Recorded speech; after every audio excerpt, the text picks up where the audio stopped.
Hello everyone and welcome back. Now today I'd like to discuss the difference between anger and rage. Now many of us may not know the difference between the two. We just see anger as being one all-consuming emotion, yet anger and rage are on the same spectrum of emotions. So why do we need to know the difference between anger and rage? What will that give us? What will we learn from that? Well, anger is a lot more controlled, a lot more defined, whereas rage is an all-consuming emotion where logic, cognition all go out the window and we just allow ourselves, our emotion, to bubble up and bubble over into our thought, into our way of being, the way we relate to each other and the world. So in order to see the difference, let's think about anger now. Now I would argue anger is a constructive emotion. Anger allows you to know there's something wrong here.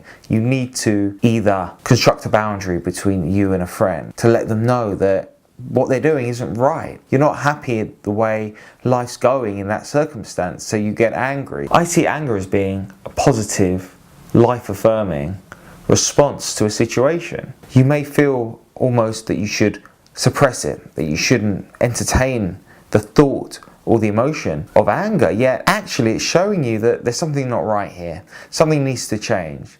Therefore, what do? You say to the person next to you who's upset you, I'm not happy in the way things are going. You can assert yourself, having looked at and digested the anger which has come up in you. It's a way of establishing yourself and establishing what you need and want in that moment. Thinking about rage now. So we identify that anger is constructive and also controllable. It's cognitive and emotional. Rage, on the other hand, is something which is uncontrollable. Now, rage is on the same spectrum as anger, yet when rage presents itself, it's uncontrollable, unyielding. It's explosive. It needs to be heard there and then, right in that moment. Unyielding, self-righteous.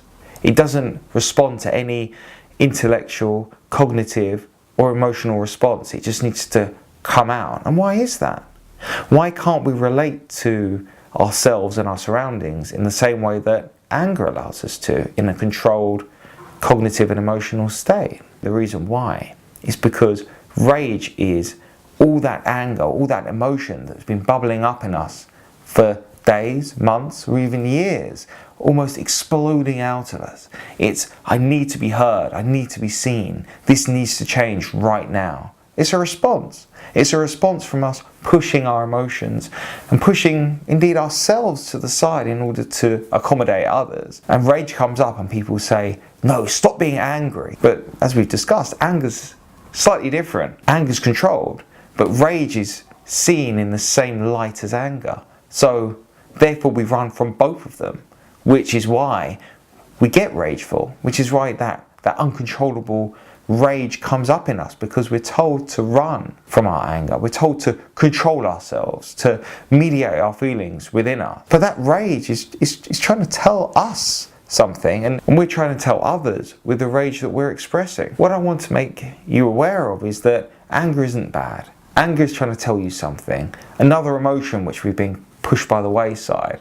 And so we don't get rageful, so we can control ourselves, so we don't have to feel rage. Why not listen to the anger? Why not listen to ourselves when something isn't right? So maybe listen to that voice in us that is angry. Maybe listen and think to ourselves, what is that voice trying to tell me? Why am I angry in this moment? And rather than pushing it to one side, maybe deal with it in a constructive light. Maybe tell that person that you're not happy in the way that they're talking to you. Maybe that you're not happy in the way they're treating you. So instead of that anger turning into rage, we can quell it. We can stop it before it does turn into rage. If you've got any questions concerning rage, anger, or any other issues that you're facing, please do leave a comment. See you next Sunday. Take care. Bye-bye.